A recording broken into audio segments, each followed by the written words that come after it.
కొత్తొక వింత పాతొక రోత అంటారు. వ్యాపార వాణిజ్య వ్యవహారాల్లో అంతే. కొత్తగా ప్రోత్సాహకాలు లభించే దగ్గరికి పరిశ్రమలు పరుగులు పెడతాయి. ఎందుకంటే అక్కడ ప్రోత్సాహకాలు లభిస్తే కొత్త ఆస్తులు లభిస్తాయి.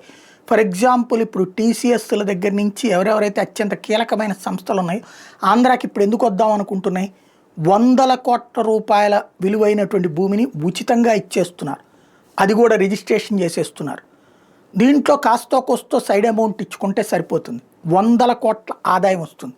ఇక్కడ ప్రభుత్వానికేం పరిశ్రమలు తెచ్చినట్టుంటుంది, అక్కడ వాళ్ళకేమో కొత్తగా విస్తరించినట్టుంటుంది. పైగా 100 కోట్లు లాభం. ఇది నైజం. ఏ కంపెనీలైనా అయ్యే చూసుకుంటుంటాయి. ఇప్పుడు అట్లాంటి సిచ్యుయేషనే గురుగావ్కి సంబంధించినటువంటి సంస్థలు. ఆ మధ్యన గురుగావ్ బాగా డెవలప్ అయింది. ఢిల్లీ దగ్గర ఉన్నటువంటి గురుగావ్. ఇప్పుడు ఆ గురుగావ్ దగ్గర ఉన్నటువంటి సంస్థలని నోయిడా, గ్రేటర్ నోయిడా వైపుకి అడుగులు వేసేస్తున్నాయి. ఎందుకయ్యా అంటే ఇక్కడేమో నీటికి సంబంధించిన సమస్య, అట్లాగే ఆ బడా భవనాలకు సంబంధించినటువంటి సమస్య ఎదురవుతూ ఉన్నది.